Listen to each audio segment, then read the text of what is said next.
할렐루야. 예배 오신 모든 성도 여러분들 주님의 이름으로 환영하고 축복합니다. 우리 서로 옆사람하고 인사하시도록 하겠습니다. 예배 자리 참 잘 오셨습니다.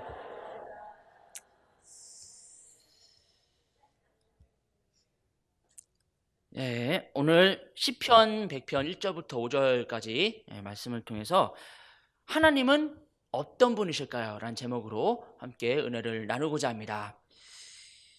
여러분, TV 속에 비춰지는 대중 스타들은 대중들에게 엄청난 영향을 줍니다. 그래서 이 연예인들은 대중들에게 보여지는 부분에 대해서 이렇게 신경을 많이 쓰게 됩니다.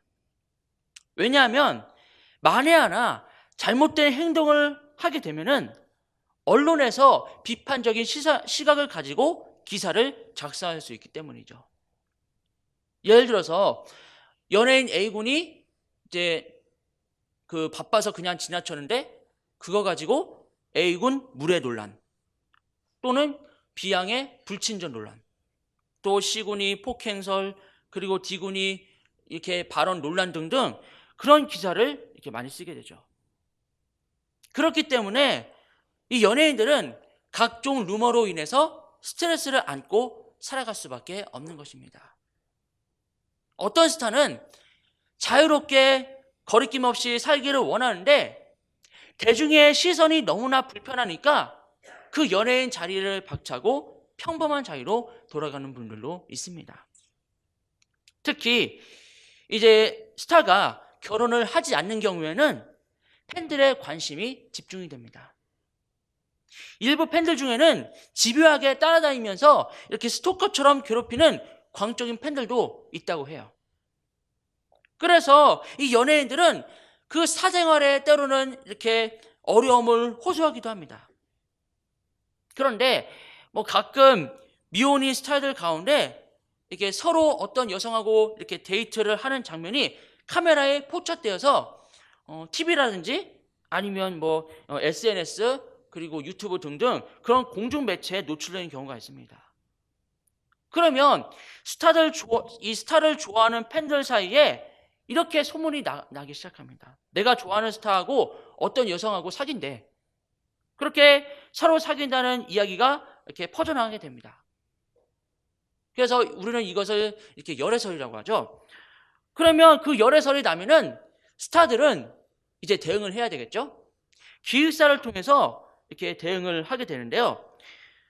그 스타들은 이렇게 대응을 할 때 세 가지로 대응을 합니다. 첫 번째 대응은 아무 말 하지 않는 거예요. 즉 침묵으로 일관하는 거죠. 두 번째는 이제 열애설 기사가 나면은 여러분들 중에 혹시 연애 기사를 이제 보신 분들은 아마 다 아실 겁니다. 이렇게 대응을 합니다. 사실관계를 확인 중입니다. 열애설은 사실이 아닙니다. 무분별한 축축성 보도를 자제해 주시기를 바라며 사실과 다른 내용이 확산되지 않기를 바랍니다. 이렇게 강하게 부정하는 스타들도 있고요. 이 대중들의 시선이 부담스러워서 거짓을 말할 수도 있고 진실일 수도 있습니다. 그만큼 나름대로의 사정이 이렇게 있을 겁니다. 그리고 세 번째 경우, 서로 만나는 것을 인정하는 연예인들이죠. 그러면 이렇게 입장을 전합니다. 친한 동료 관계에서 최근 연인 사이로 발전해 진지한 만남을 이어가고 있습니다. 조심스럽게 알아가고 있는 중입니다. 예쁘게 봐주시고 응원을 부탁드립니다. 이런 식으로 솔직하게 인정하는 스타일도 있어요. 이분들은 진짜 서로에게 깊은 관심이 있어서 만나고 있는 거예요. 근데 입장문 중에서 이제 아까 제가 입장문 중에 혹시 기억나는 거 있나요? 제가 말씀드리겠습니다. 이 입장문 중에 조심스럽게 알아가고 있는 중입니다. 라고 이렇게 말을 했는데요. 그것은 뭐냐면 조심스럽게 알아가고 있다. 이 말은 서로 맞으면은 상관이 없는데 서로 맞지 않으면 헤어질 수도 있다라는 그 의미입니다. 여러분, 결혼이란 무엇일까요? 제가 권사님들하고 이제 같이 어저께 우리 김정남 집사님 결혼 예식에 이제 갔다 왔는데, 거기서 주례를 맡으신 목사님께서 이렇게 말씀하시는 겁니다. 결혼을 하게 되면은 그때부터 시작이라고. 그리고 결혼하게 되면은 이제 서로가 같이 평생 살아야 되기 때문에 이제 평상시에 나타나지 않다가 결혼을 하게 되면은 이제 본 모습이 드러나게 될 거라고. 그러면은 만약에 남편이 저런 모습이었어?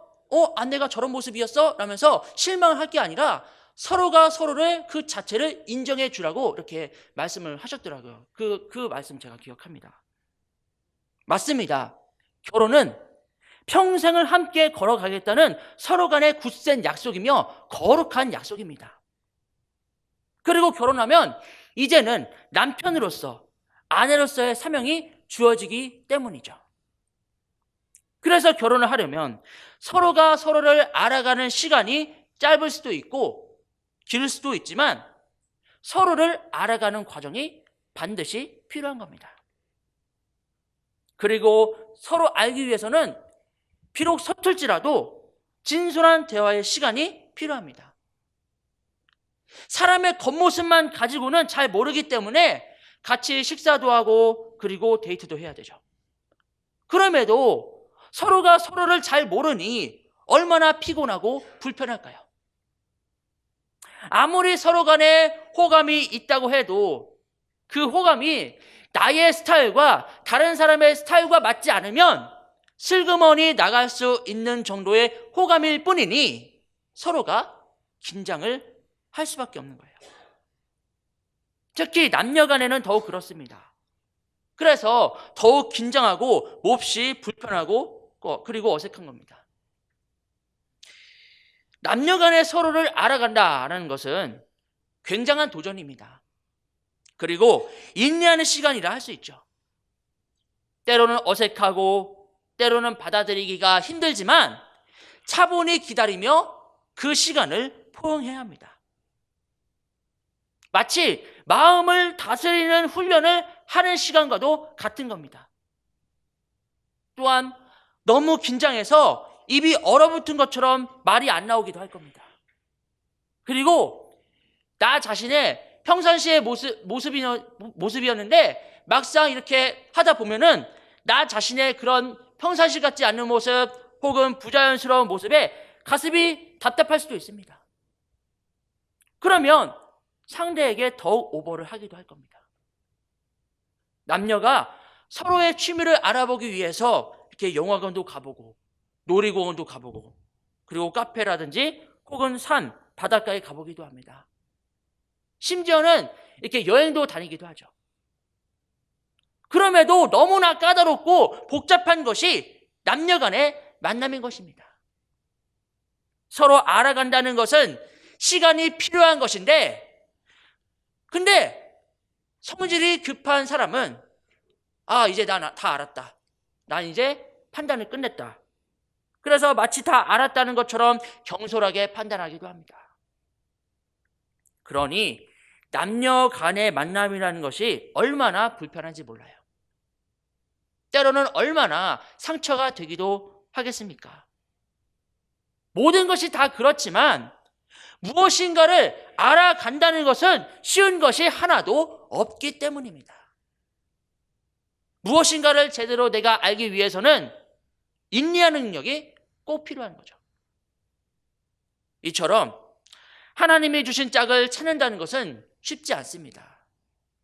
그래서 사람이 자기의 짝을 만나서 결혼을 한다는 것은 어려워요. 왜냐하면 급변하는 세상 속에서 젊은 사람들 그리고 젊은 층들의 가치관은 심하게 요동치고 있기 때문입니다. 그러므로 이 성인이 된 이성 간의 짝을 찾으려면 서로 알아가는 과정이 반드시 필요한 거죠. 그런데 오늘 본문 말씀으로 돌아오면 내가 섬기는 하나님, 내가 예배하고 내가 유일하게 믿고 절대적으로 의지하는 하나님, 자손 대대로 신앙을 물려줘야 하는 그 믿음의 대상인 여호와 하나님에 대하여 잘 모른다면은 그것은 정말 너무나 이상한 겁니다. 어떤 사람이 나에게 이렇게 질문했어요. 당신이 섬기는 신에 대해서 정말 궁금합니다. 나에게 설명을 좀 해주실 수 있겠습니까? 라고 한다면 그런 분에게 설명할 수 있어야 돼요. 그 설명은 내가 하나님을 알고 하나님을 믿고 있는 만큼만 상대에게 전달하는 것입니다. 전도는 바로 그런 거예요. 여러분, 전도는 뭐냐면 전도는 내가 알고 믿고 누리고 받은 은혜를 사람들에게 증거하고 전하는 것입니다. 그래서 하나님의 존재를 확실히 알고 있는 전도자는 어떤 상황이 되더라도 결코 흔들림이 없는 것입니다. 그러므로 성도는 하나님에 대해서 끊임없이 알아가야 하며 특히 하나님이 어떤 분이신지를 알아가는 것은 매우 중요합니다. 하나님을 알아야 믿을 수 있기 때문이죠. 그리고 하나님을 아는 것은 하나님께 대한 신실한 믿음과 직결되기 때문입니다. 그래서 오늘 시간에는 하나님이 어떤 분이신지를 한번 알아보고자 합니다. 하나님은 어떤 분이십니까? 그 첫 번째로 하나님은 만물을 창조하시고 섭리하시며 다스리시는 분이십니다. 창세기 1장 1절 말씀에 이렇게 기록되어 있습니다. 태초에 하나님이 천지를 창조하시니라. 여기서 태초는 우주의 역사가 시작된 최초의 시간을 말하고 있어요. 아무것도 없는 무의 상태는 시간이 존재하지 않는 상태입니다. 그러니까 태초 전에는 아무것도 존재하지 않는 무의 상태이고 시간이 존재하지 않는 상태입니다. 태초 전에는 오직 영이신 하나님만 존재하고 있는 상태입니다. 그런데 어느 순간 호련히 유가 나타난 겁니다. 있을 유자, 유가 나타난 거예요. 여기서 유는 최초에 존재하게 된 물질을 말하고 있어요. 다시 설명하면 하나님께서 무에서 유를 처음으로 창조하신 것이며 우주의 시작을 알리는 물질을 창조하신 것입니다. 또한 하늘과 땅의 기초를 놓으셨습니다. 즉 하나님으로 인해서 우주의 역사가 시작된 것입니다. 이 창세기 1장 1절의 말씀은 하나님께서 만물을 창조하셨다라고 설명하고 있는데요. 하나님께서 이 창세기 기자를 통해서 내가 이 세상 모든 만물을 창조하였다라고 만물이 존재하게 된 이유를 밝히고 계시는 것입니다. 그래서 우리가 지금 보고 그리고 느끼는 그 모든 것은 전부 다 하나님의 손길에 의해서 창조된 것들입니다. 우리는 우주 만물을 통하여 창조주 하나님의 그 위대하심을 깨닫게 됩니다.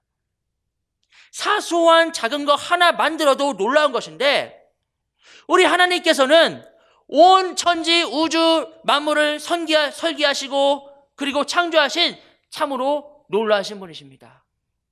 이런 놀라운 하나님을 믿는 여러분이 되시기를 주님의 이름으로 축원합니다. 하나님은 어떤 분이실까요? 그 두 번째는 모든 생명을 창조하신 분이십니다. 창세기 1장 3, 4절 말씀을 보시겠습니다. 하나님이 이르시되 빛이 있으라 하시니 빛이 있었고 빛이 하나님 보시기에 좋았더라. 모든 만물이 존재한다고 해도 그 속에 생명이 없다면 무슨 의미가 있을까요? 따라서 생명은 하나님께서 창조하신 창조의 핵심이라 할 것입니다.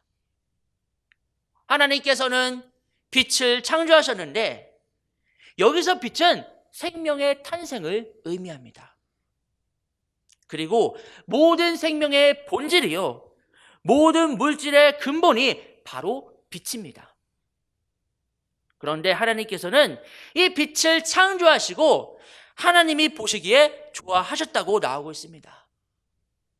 이는 하나님이 생명을 만드실 때, 생명을 창조하실 때 그 목적이 선하심에 있음을 우리는 알 수가 있습니다.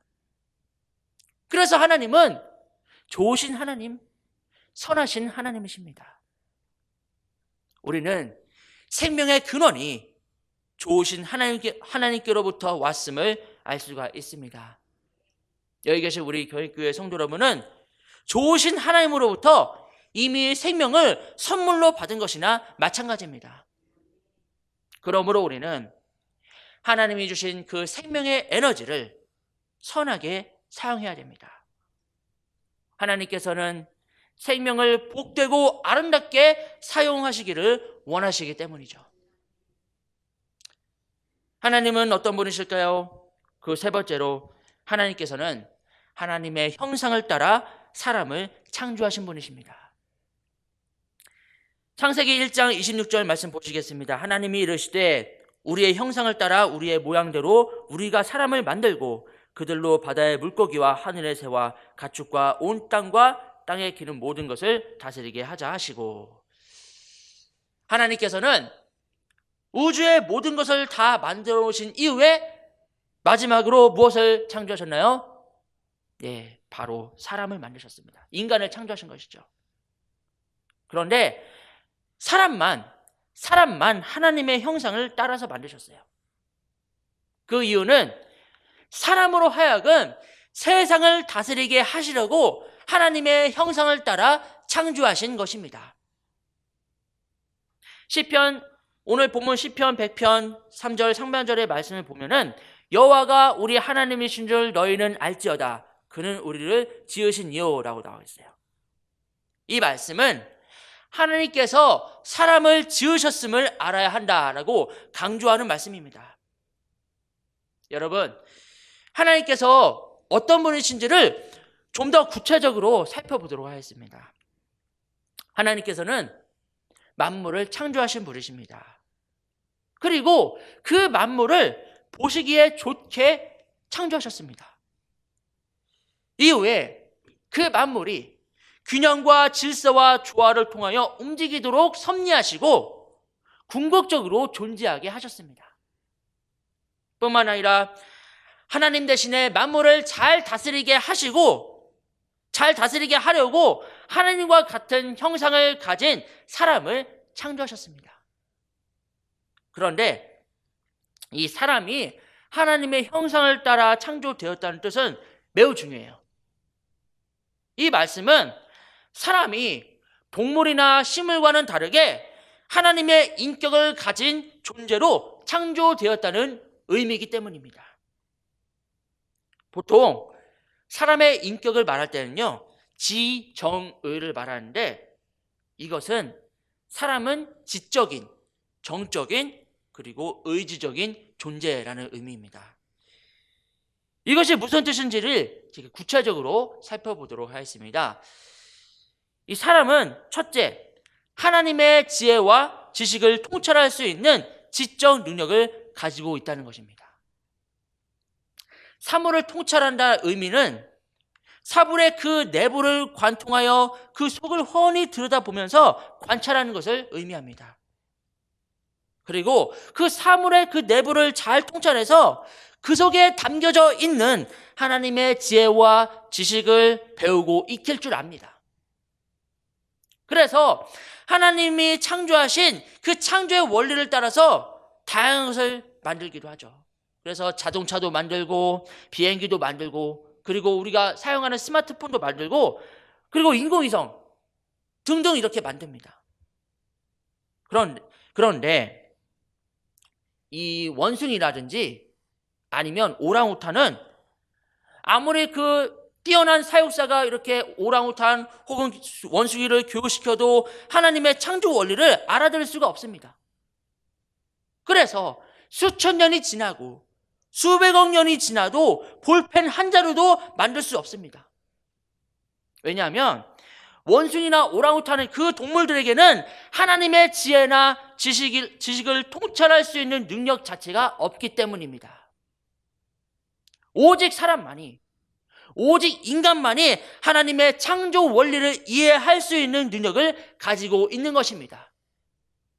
즉 사람만이 지적인 능력으로 하나님을 인지할 수 있다라는 그 의미이기도 합니다. 왜냐하면 만물을 지적인 능력으로 통찰하면서 하나님의 존재를 인지하지 못하면 그렇게 완벽하게 만물을 설계할 수 없다는 것을 깨닫게 되기 때문입니다. 그래서 만물을 통찰할 수 있는 눈을 가진 영혼은 하나님의 존재를 느끼게 됩니다. 동물이나 식물은 하나님의 형상이 없기 때문에 하나님을 절대로 인지할 수가 없습니다. 이처럼 사람이 만물을 통하여 하나님의 존재를 안다는 것은 사람은 동물이나 식물과는 근본적으로 차원이 다르다는 거예요. 두 번째로 사람은 다양한 감성을 가지고 있다는 것입니다. 그래서 다양한 감성을 가지고 있어서 이렇게 같이 부둥켜 울고, 그리고 같이 기뻐하고, 그리고 웃고, 그리고 같이 공감할 수 있는 그 감성을 가지고 있어요. 그 아름다운 자연을 보고 이렇게 감격하고 감탄하고 그리고 희열을 느낍니다. 그뿐만 아니라 좋은 영화 혹은 좋은 드라마를 보고 그렇게 감동을 느낍니다. 그런데 식물이나 동물이 그림을 보고 감동하는 경우 보신 적 있나요? 영화나 드라마를 보고 감격하는 그런 모습을 본 적 있나요?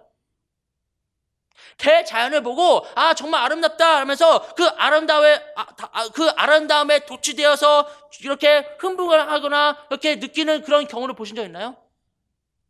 그런 경우는 완전히 없습니다. 오직 사람에게만, 오직 인간에게만 다양한 감성을 세밀하게 느낄 수 있도록 하나님께서 은혜를 베풀어 주신 것입니다. 그래서 이 사람이 가지고 있는, 이 안에 가지고 있는 그 감성의 에너지는 수많은 문학적인 작품으로 승화되어 사람의 삶을 풍요롭게 할 수 있는 것이죠. 세 번째, 사람은 거룩한 의지가 있다는 것입니다. 이는 사람은 의지적 존재이기 때문이죠. 아름다운 세상을 위해서 자신을 희생하고 헌신하려는 사명의식은 바로 거룩한 의지입니다. 그리고 이러한 의지는 하나님으로부터 오는 인격입니다. 이처럼 하나님은 특별한 사람에게만 하나님의 형상을 따라 창조하셨습니다. 따라서 사람에게는 모든 만물을 하나님의 뜻에 합당하게 잘 다스려야 하는 사명이 맡겨진 것이죠. 그것이 하나님의 사람으로서, 하나님의 백성으로서 당연히 감당해야 할 사명입니다. 하지만 불을 함부로 관리해서 산불을 낸다거나, 자신이 사용하고 남은 쓰레기를 아무데나 버린다거나, 동물을 기르다가 귀찮아서 몰래 버리는 것은 하나님이 사람을 창조하신 창조의 목적을 대적하는 것입니다. 그러므로 여기 계신 우리 경희교회 성도 여러분들은 주님이 주신 사명의식을 가지고 살아갈 수 있기를 주님의 이름으로 축원합니다. 하나님은 어떤 분이실까요? 그 네 번째로는 하나님은 생명의 주인 되십니다. 우리의 육신을 낳은 분은 부모님이시지만 우리의 존재가 본질적으로 가능하게 하신 분은 하나님이시라는 것을 기억하셔야 됩니다. 왜냐하면 하나님께서 만약에 이 세상 만물, 우주 만물을 창조하지 않으셨다면 아무것도 존재할 수 없었을 겁니다. 그뿐만 아니라 만물의 생명을 존재하도록 하나님께서 섭리하시지 않으셨다면 아무것도 존재할 수 없기 때문입니다. 쉽게 말하면 이 모든 것이 존재할 수 있는 것은 곧 하나님께서 계시기 때문입니다. 그러므로 생명의 주인 되신 하나님 앞에서 결코 교만하지 않고 늘 겸손하는 마음으로 나아가야 됩니다. 그래야 자기 자신을 올바로 잘 다스릴 수가 있어요.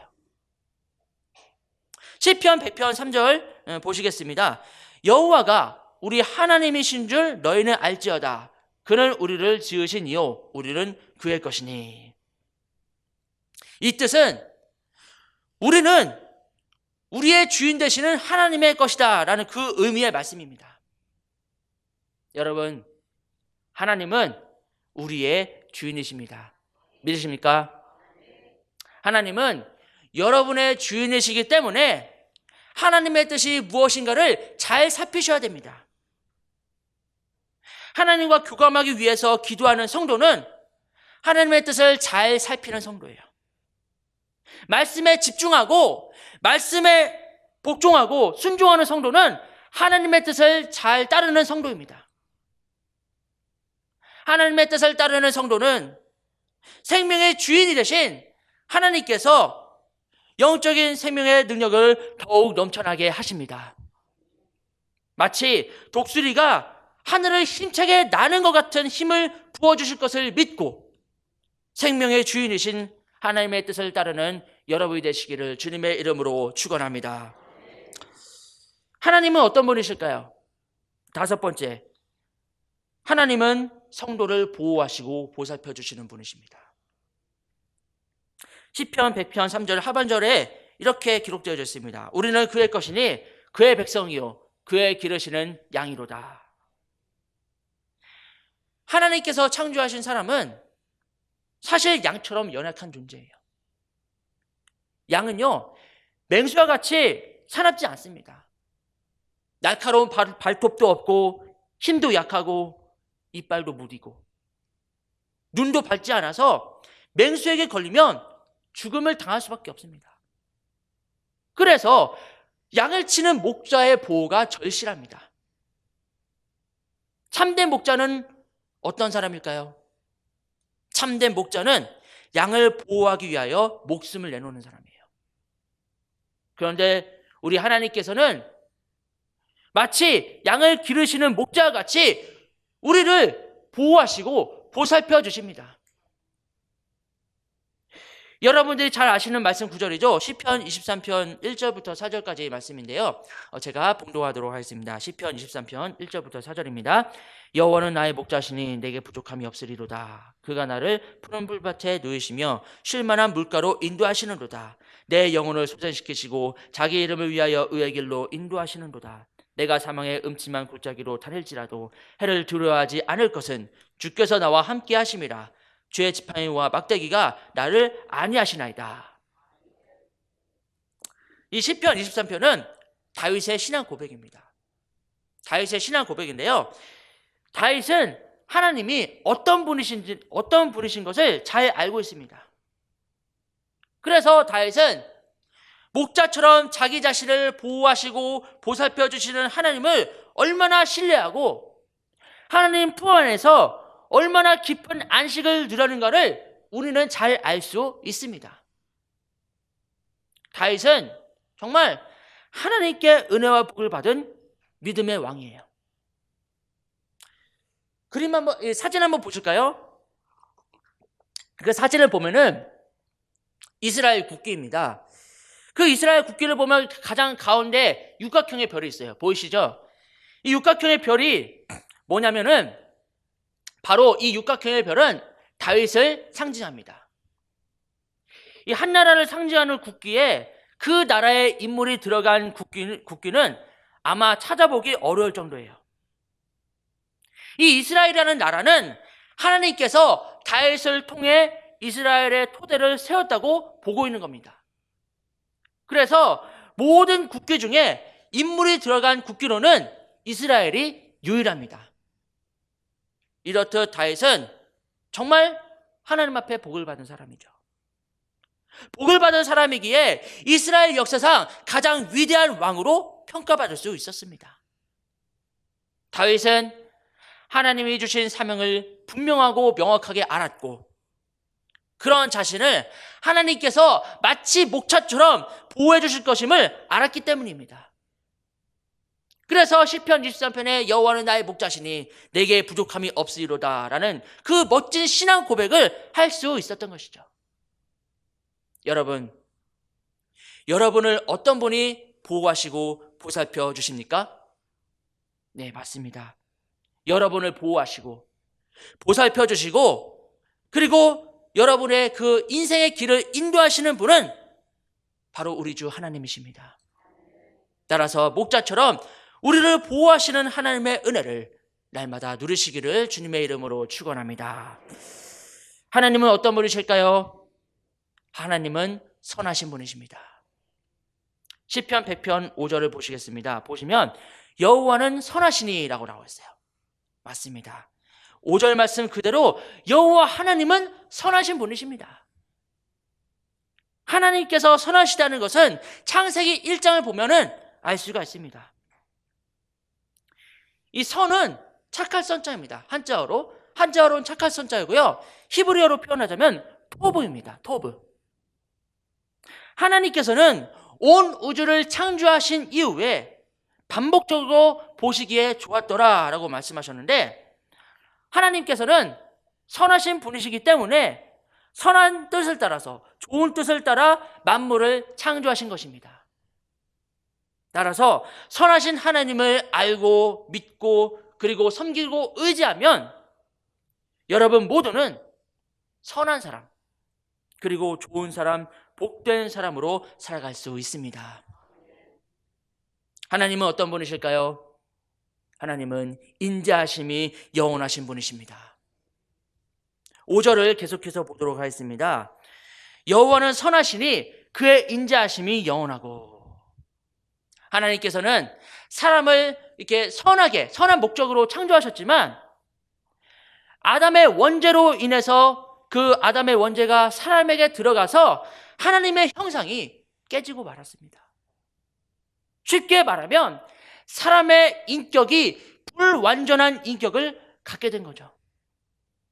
그러나 우리 하나님께서는 예수 그리스도의 십자가 부활의 은혜를 통해서 인류를 사랑으로 품어주셨습니다. 하나님은 인류를 긍휼히 여기시고 구원의 소를 펴신 것입니다. 선하신 하나님은 그의 인자하심이 영원하십니다. 그 인자하심을 헬라어로 번역하면 이렇습니다. 아가페. 이는 사랑을 의미하죠. 이 아가페의 사랑은 넓고도 정말 바다 같은 그런 넓고도 깊은 조건 없는 사랑이며 결코 흔들림이 없는, 변함이 없는 사랑입니다. 이것을 바로 아가페의 사랑이라고 하죠. 이렇듯 이 하나님의 인자하심은 하나님의 자녀에게 모든 것을 베풀어 주시는 사랑이십니다. 이런 은혜를 우리는 예수 그리스도의 십자가 은혜라고 합니다. 인자한 마음에는 다른 사람을 불쌍하게 여기는 마음이 있습니다. 그래서 하나님의 백성이 실수를 하거나 잘못하거나 넘어져도 우리를 용서해 주시고 그리고 우리의 손을 잡아서 다시 일으켜 주십니다. 그렇기에 인자하심이 영원하신 그 하나님의 은혜를 받은 성도는 인자한 삶을 살게 됩니다. 여기 계신 우리 성도 여러분은 인자하심이 영원하신 하나님의 은혜를 받은 성도입니다.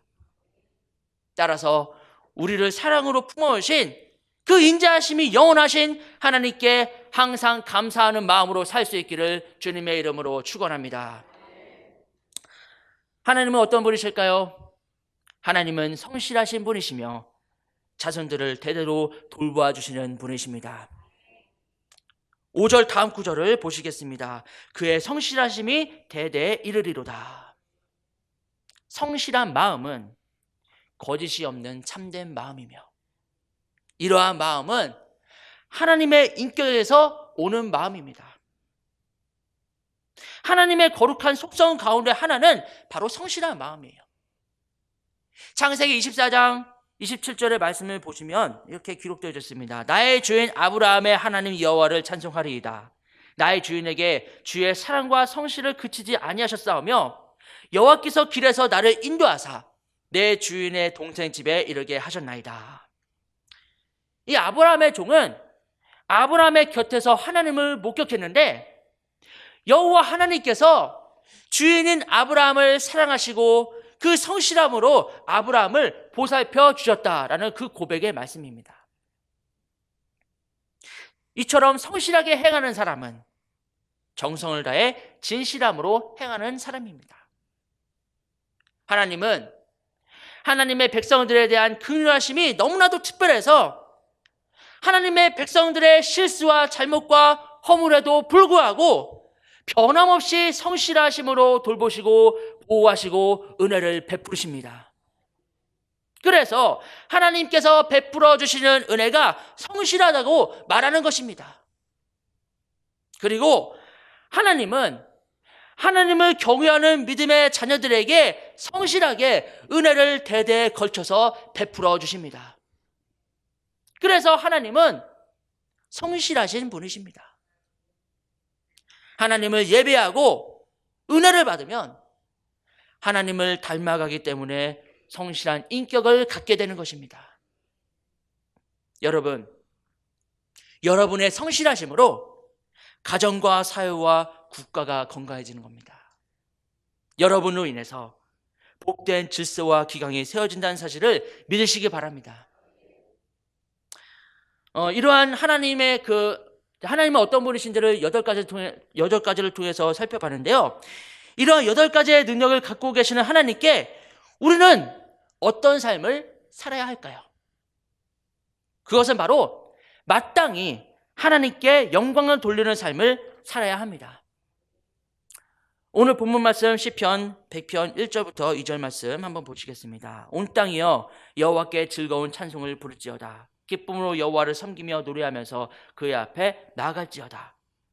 시편 100편 4절입니다. 감사함으로 그의 문에 들어가며 찬송함으로 그의 궁정에 들어가서 그에게 감사하며 그의 이름을 송축할지어다. 우리는 왜 이 자리에 나와서 하나님 앞에 예배를 통해 우리는 왜 하나님께 영광을 돌려야 합니까? 그것은 바로 하나님은 좋으신 하나님, 선하신 하나님이시기 때문입니다. 양과 같은 우리를 목자처럼 보호하시고 보살펴 주시기 때문입니다. 우리를 창조하신 주인이시며 우리를 존재하게 하시는 은총을 베풀어 주셨기 때문입니다. 그러므로 날마다 하나님을 알아가는 여러분들이 될 수 있기를 주님의 이름으로 축원합니다. 말씀을 마무리하도록 하겠습니다. 하나님은 어떤 분이신지 8가지를 통해서 이제 설명을 해드렸는데요. 하나님은 온 천지 만물과 모든 생명, 그리고 하나님의 형상을 따라 사람을 창조하신 생명의 주인 되십니다. 하나님은 목자처럼 우리를 보호하시고 보살피시는 선하신 분이십니다. 또한 그 인자하심이 영원하시고 성실하신 분이시며 하나님의 자손들을 대대로 돌보아 주시는 분이십니다. 그러므로 하나님이 어떠한 분이신지를 알고 믿으며 마땅히 하나님 앞에 영광 돌리며 살아가는 성도 여러분 모두가 되시기를 주님의 이름으로 간절히 축원합니다. 기도하시겠습니다.